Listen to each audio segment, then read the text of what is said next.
Hello friends, this is Poonam and welcome to Subira study points. तो चलिए friends, शुरू करते हैं आज की प्रैक्टिस।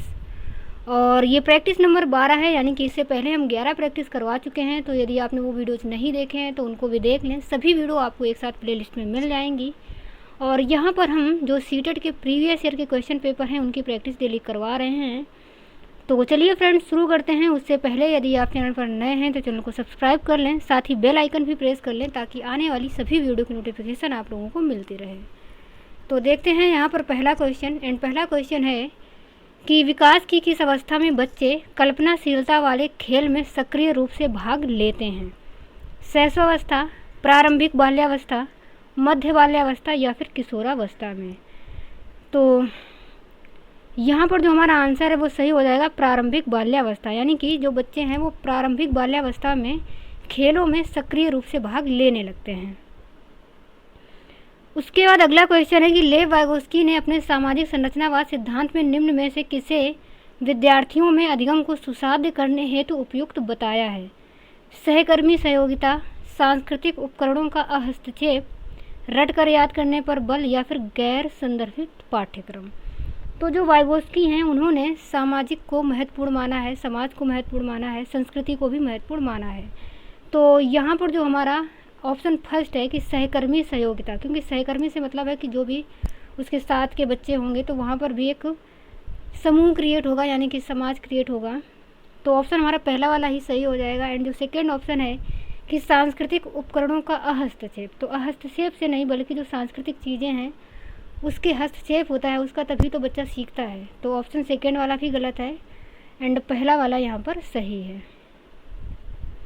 अगला क्वेश्चन है कि पाठ्यक्रम को जल्दी पूरा करने के लिए एक शिक्षिका हमेशा अपनी पसंद के ही कुछ बच्चों से उत्तर पूछ लेती है। शिक्षिका द्वारा किया गया ये कार्य पाठ्यक्रम पूरा करने हेतु न्यायोचित है। तो ऐसा करना नहीं है कि अपने पसंद के कुछ बच्चों से ही पूछना, बाकी बच्चों पर ध्यान ना देना, तो ये न्यायोचित नहीं है।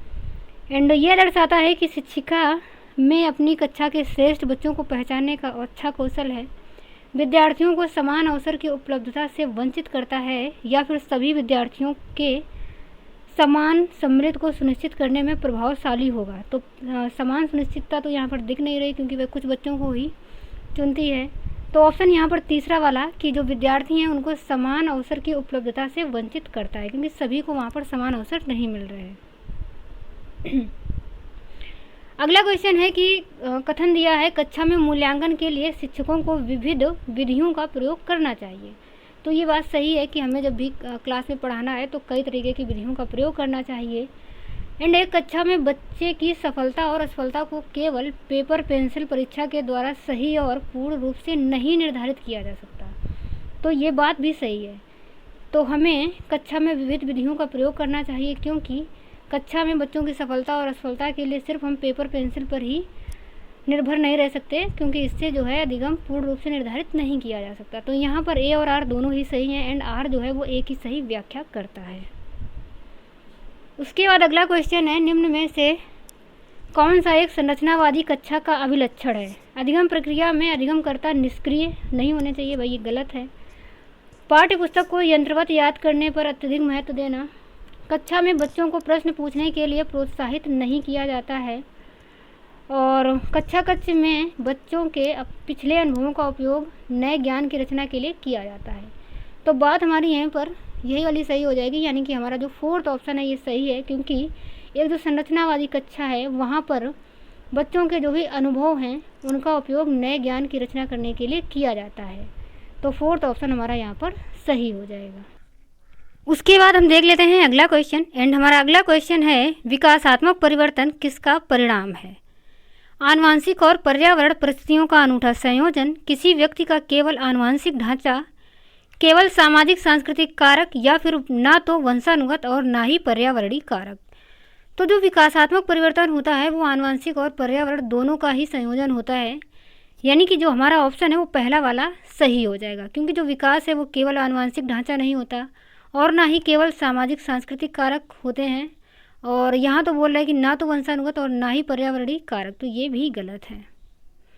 उसके बाद अगला क्वेश्चन है कि किसके सिद्धांत में भाषा बच्चों के संज्ञानात्मक विकास में महत्वपूर्ण भूमिका निभाती है? लेव वाइगोस्की, जीन पियाजे, हावर्ड गार्डनर या फिर लॉरेंस कोहलबर्ग। तो जो भाषा बच्चों में संज्ञानात्मक विकास में महत्वपूर्ण भूमिका निभाती है वो है लेव वाइगोस्की के सिद्धांत में।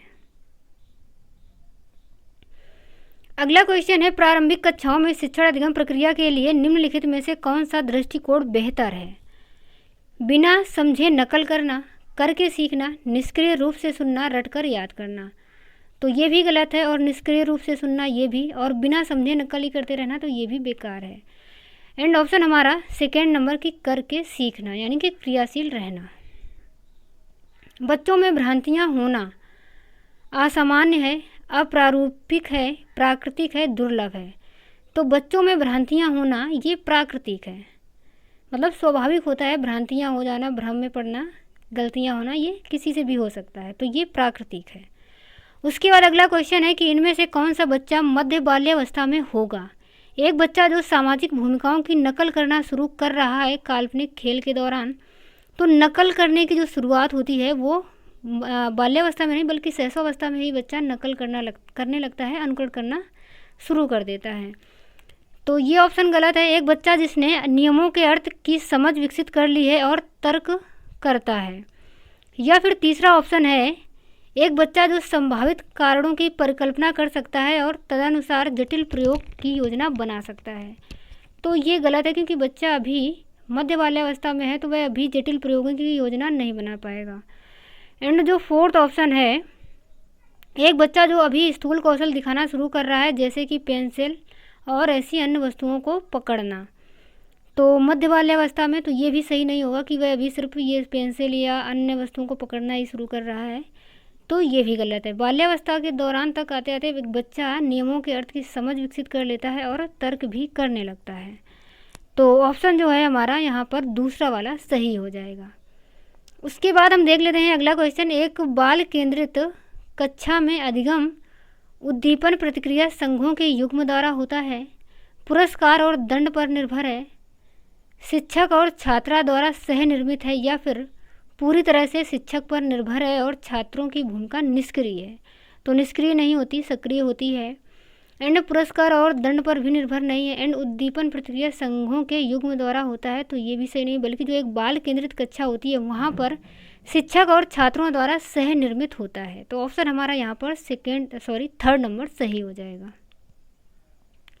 वह छात्र जिन्हें फिर खाली स्थान दिया है कि उन्हें पाठ पढ़ने और लंबे अंशों को समझने में लगातार चुनौतियों का सामना करना पड़ रहा है, मतलब वह छात्र उसे कुछ ना कुछ प्रॉब्लम होगी, क्या होगी, प्रमस्तिष्कीय घात, गुणज वैकल्य, पठन वैकल्य या फिर गतिमान दिव्यांगता।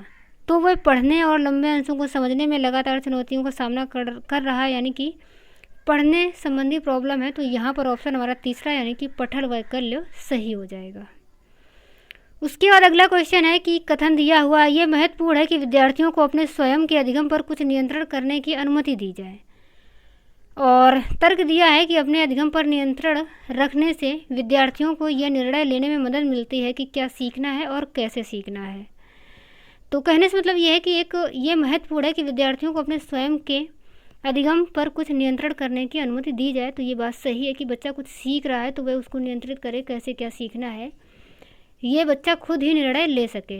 तो जब भी नियंत्रण करने के लिए उसे दिया जाएगा तो बच्चा यह निर्णय लेने में भी सक्षम होगा। तो ऑप्शन हमारा दोनों ही सही है कि ए और आर दोनों सही है, एंड जो आर है वो एक ही सही व्याख्या भी करता है। उसके बाद हम देख लेते हैं अगला क्वेश्चन। अगला क्वेश्चन है, निम्नलिखित में से कौन सा विकल्प छात्रों को महारत हासिल करने हेतु सीखने के लिए प्रेरित करेगा? योग्यता की चाह, प्रसिद्धि की चाह, धन की चाह या फिर सत्ता की चाह। तो यहाँ पर पूछ रहा है कि कौन सा विकल्प छात्रों को महारत हासिल, यानी कि आप यदि किसी भी चीज़ में महारत हासिल करना चाहते हैं तो इसका मतलब है कि आप उस चीज़ में योग्य बनना चाहते हैं, यानी कि आप योग्यता हासिल करना चाहते हैं। तो ऑप्शन हमारा यहाँ पर पहला वाला सही हो जाएगा। और अगला क्वेश्चन है कि एक बच्चा पहले अपने हाथ से बॉल जैसी बड़ी चीज़ों को पकड़ना सीखता है, उसके बाद चिमटी पकड़ का इस्तेमाल करके एक मटर उठाना सीखता है। यह उदाहरण विकास के किस सिद्धांत को दर्शाता है? यानी कि पहले वह जब बॉल को पकड़ेगा तो पूरी हथेली से पकड़ेगा, उसके बाद जब मटर को उठाएगा तो वह उंगलियों की सहायता से यानी कि चिमटी पकड़ का इस्तेमाल करेगा अपनी उंगलियों से, और इस प्रकार से वह मटर को उठाना सीखता है। तो यह उदाहरण विकास के किस सिद्धांत को दर्शाता है? तो शीर्षगामी नहीं होता, ये होता है सिर से पैर की तरफ। एंड यहाँ पर होगा समीप दूराभिमुख। तो ऑप्शन हमारा यहाँ पर सेकेंड नंबर सही हो जाएगा। उसके बाद हम देख लेते हैं अगला क्वेश्चन। एंड हमारा अगला क्वेश्चन है कि लॉरेंस कोहल वर्ग द्वारा प्रतिपादित नैतिक विकास के किस स्तर पर व्यक्ति ये तर्क करते हैं कि मानवाधिकार व न्याय सबसे ज़रूरी है, भले ही वह सामाजिक कानून के खिलाफ हो? आज्ञा पालन की यहाँ पर बात नहीं चल रही, और ना ही अच्छा लड़का और अच्छे लड़के अभिविन्यास की।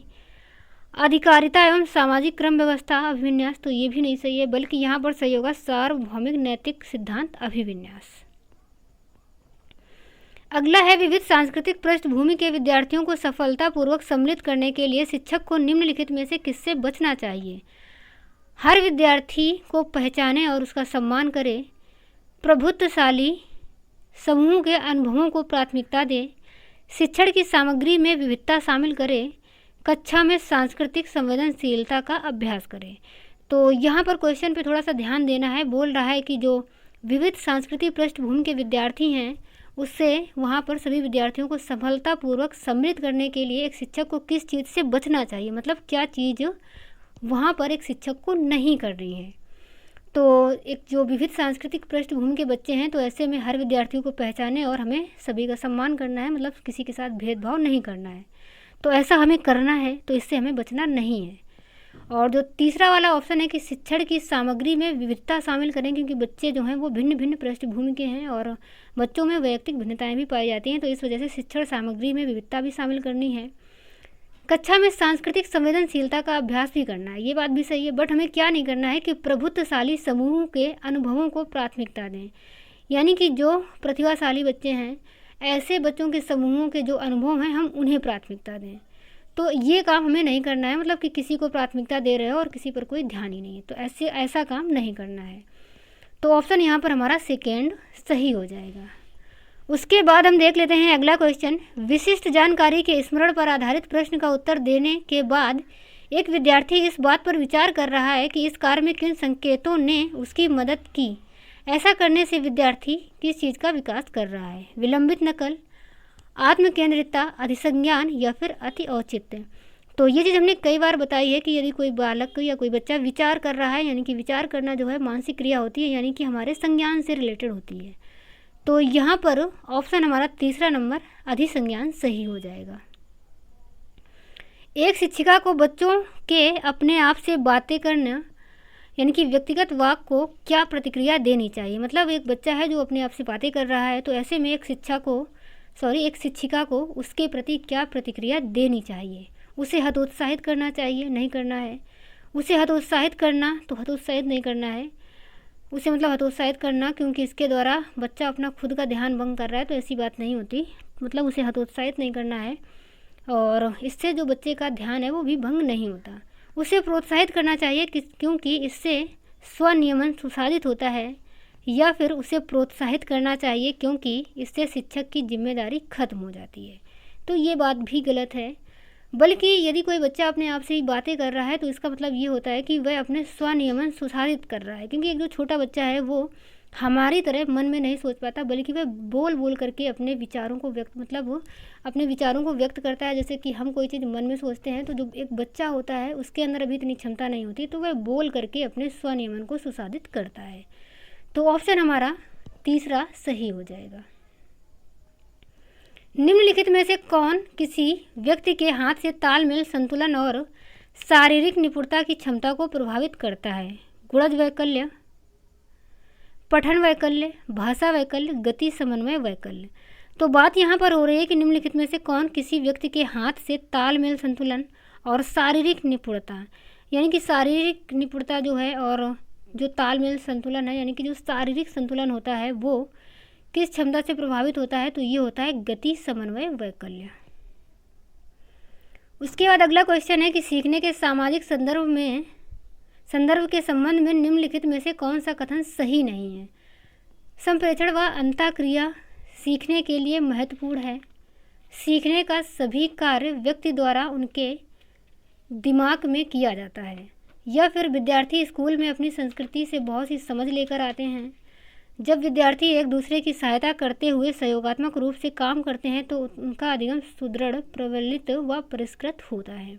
यहाँ पर पूछ रहा है कि कौन सा कथन सही नहीं है, यानी कि हमें निगेटिव वाला ऑप्शन बताना है। तो फोर्थ ऑप्शन जो है वो बिल्कुल सही है कि जो विद्यार्थी हैं वो जब एक दूसरे की सहायता करते हैं, सहयोग करते हैं, तो उनका जो ज्ञान है वो और भी प्रबल होता है, परिष्कृत होता है। और विद्यार्थी स्कूल में अपनी संस्कृत से बहुत सी समझ लेकर आते हैं। ये बात भी सही है कि जब बच्चा एक स्कूल में जाता है तो वह अपने परिवेश से बहुत सारी समझ लेकर आता है। ऐसा नहीं है कि बच्चा कुछ भी नहीं जानता है, उसने कुछ ना कुछ अपने घर में अपनी संस्कृति से सीखा हुआ होता है, तो ऐसी समझ लेकर के एक बच्चा विद्यालय जाता है। और संप्रेषण व अंतःक्रिया सीखने के लिए महत्वपूर्ण है, जो सामाजिक संदर्भ है। तो ये बात भी सही है कि सामाजिक संदर्भ में हम संप्रेषण करना सीखते हैं, अंतःक्रियाएँ सीखते हैं, तो ये बात भी सही है। एंड जो ऑप्शन हमारा सेकेंड नंबर है कि सीखने के सभी कार्य व्यक्ति द्वारा उनके दिमाग में ही किया जाता है, तो ऐसा नहीं है। तो ऑप्शन हमारा यहाँ पर सेकेंड नंबर सही हो जाएगा। अगला है कि त्रुटियों के बारे में निम्न में से कौन सा कथन सही है। अधिगम प्रक्रिया में त्रुटियों की कोई भूमिका नहीं होती, ऐसी बात गलत है, क्योंकि गलतियाँ होना स्वाभाविक है। तो यदि आप कुछ सीखेंगे तो जाहिर सी बात है कि कुछ ना कुछ गलतियाँ हो भी सकती हैं, तो ऐसा नहीं कहना है कि अधिगम प्रक्रिया में त्रुटियों की कोई भूमिका नहीं होती, भूमिका होती है। एक शिक्षक को विद्यार्थियों के त्रुटि करने के व्यवहार को इनाम और सज़ा देकर ख़त्म कर देना चाहिए। तो ऐसा भी नहीं करना है कि बच्चा गलतियां कर रहा है तो उसके व्यवहार को इनाम देना या फिर सज़ा देकर के ख़त्म कर देना। भाई गलतियां तो होंगी, होती ही रहेंगी, गलतियां थोड़ी ना ख़त्म हो जाएंगी। जब भी आप कोई नई चीज़ सीखेंगे तो हो सकता है फिर से गलती हो जाए। इसके बाद त्रुटियों पर चर्चा और विश्लेषण द्वारा उन्हें अर्थपूर्ण अधिगम में बदला जा सकता है। या फिर फोर्थ ऑप्शन है कि विद्यार्थी अपनी त्रुटियों की स्वयं खोज और सुधार करने में सक्षम नहीं होते। तो ये बात भी गलत है। यहाँ पर जो हमारा ऑप्शन है थर्ड नंबर कि त्रुटियों पर हमें चर्चा करनी है, उसका विश्लेषण करना है और उन्हें अर्थपूर्ण अधिगम में बदला जा सकता है। तो ऑप्शन यहाँ पर हमारा तीसरा वाला ही सही हो जाएगा। उसके बाद देख लेते हैं अगला क्वेश्चन। और जो अगला क्वेश्चन है, इनमें से कौन सी बच्ची मध्य बाल्यावस्था में होगी। एक बच्ची जिसने अभी सामाजिक संदर्भ में नकल करना शुरू किया है, एक बच्ची जो अमूर्त विचारों को आसानी से पालन कर सकती है। देखिए यहाँ पर बात चल रही है मध्य बाल्यावस्था की, तो उसने अभी नकल करना शुरू किया है। तो जो नकल करना होता है ये शैशवावस्था से ही शुरू हो जाता है, यानी कि ये बात भी गलत है। और मध्य बाल्यावस्था में बच्चों में अमूर्त विचारों को आसानी से पालन नहीं कर सकते, यानी कि अभी उसमें अमूर्तता नहीं होती है, बल्कि वह मूर्त विचारों पर सोच विचार कर पाते हैं। एंड एक बच्ची जो सहकारात्मक खेलों में शामिल नहीं होती, या फिर एक बच्ची जो तार्किक रूप से तर्क कर सकती है और संरक्षण कर पाती है। तो बात यहाँ पर फोर्थ नंबर सही हो जाएगी कि बाल्यावस्था में आते आते बच्चा जो है वो तर्क करने लगता है और संरक्षण भी करने लगता है। बल्कि जो तीसरा ऑप्शन है कि एक बच्ची जो सकारात्मक खेलों में सम्मिलित नहीं होती, तो ये बात भी गलत है, क्योंकि सकारात्मक से मतलब होता है कि साथ में खेलना, तो बच्चे खेलते हैं, और यहाँ पर लिखा है कि सम्मिलित नहीं होती, तो ये बात भी गलत है। उसके बाद अगला क्वेश्चन है कि समावेशी शिक्षा के लिए क्या आवश्यक है। विद्यार्थियों में क्षमता आधारित कठोर समूहन, व्यक्तिगत मतभेदों का ध्यान और सम्मान, विशेष विद्यार्थियों के लिए केवल व्यावसायिक शिक्षा, वे विद्यार्थी जिन्हें दिव्यांगता है उनके बारे में रूढ़वादिता बनाना। तो ऐसा नहीं करना है, बल्कि ऑप्शन जो हमारा यहाँ पर है कि व्यक्तिगत मतभेदों का ध्यान और सम्मान, तो ऑप्शन हमारा यहाँ पर सेकेंड नंबर सही हो जाएगा। उसके बाद अगला क्वेश्चन है कि सार्थक अधिगम मुख्य रूप से ज्ञान को ज्यों का त्यों उत्पन्न करता है। ऐसा नहीं है, जो सार्थक अधिगम है वो ज्यों का त्यों नहीं उत्पन्न करेगा, क्योंकि ज्यों का त्यों का मतलब है कि जैसा बुक्स वगैरह में लिखा है वैसा ही बच्चों को सिखा देना, एक तरीके से रटा देना। तो ये सार्थक अधिगम नहीं होता। जब होता है तब विषय वस्तु को गैर संदर्भित किया जाता है, तो ऐसा भी नहीं करना है, हमें संदर्भ रहित बच्चों को पढ़ाना है, ना कि गैर संदर्भित। तब होता है जब सक्रिय रूप से विद्यार्थियों के अधिगम को नियंत्रित करते हैं, तो अधिगम को नियंत्रित नहीं करना है हमें, मतलब क्योंकि बच्चों को यदि आप नियंत्रित कर देंगे तो बच्चा सही से सीख नहीं पाएगा। तो विद्यार्थियों के अधिगम को नियंत्रित हमें नहीं करना है, ये भी गलत है। में विश्लेषण, समालोचनात्मक सोच तथा समस्या समाधान की प्रक्रिया शामिल होती है। तो यही बात यहाँ पर सही हो जाएगी, यानी कि ऑप्शन हमारा 4 नंबर सही हो जाएगा। निम्न में से क्या विद्यार्थियों के बीच किसी कार्य की संरचनात्मक समझ को सुसाध करने में सहायक है। प्रतियोगिता नहीं करनी होती है, वेधन और अभ्यास ये भी गलत, एंड दंड भी नहीं देना है। तो ऑप्शन हमारा यहाँ पर सेकेंड नंबर, यानी कि बच्चों से हमें चर्चा और संवाद करने होते हैं। अगला है कि क्या और क्या बच्चों के सामाजिकरण के द्वितीयक कारक हैं। यहाँ पर हमें द्वितीयक कारक बताने हैं। तो जो परिवार होता है वो हमारा प्राथमिक कारक होता है, और धर्म यानी कि यहाँ पर अभिभावक, तो अभिभावक भी प्राथमिक कारक ही होते हैं। इसके अलावा स्कूल और धर्म, तो ऑप्शन यहाँ पर हमारा तीसरा ही सही हो जाएगा, क्योंकि यहाँ पर फोर्थ में भी परिवार दिया हुआ है, तो परिवार हमारा प्राथमिक कारक है, जबकि हमें द्वितीयक कारक बताने हैं। तो जो स्कूल है ये द्वितीयक कारक होता है, साथ ही जो धर्म है ये भी द्वितीयक कारक होता है। तो ऑप्शन हमारा यहाँ पर थर्ड नंबर सही हो जाएगा। और अगला क्वेश्चन है, निम्नलिखित में से कौन सी व्याख्या, यहाँ पर में से होगा, कि निम्नलिखित में से कौन सी व्याख्या हावर्ड गार्डनर द्वारा प्रतिपादित तार्किक गणितीय बुद्धि का आलेख करती है, यानी कि उल्लेख करती है। मानवीय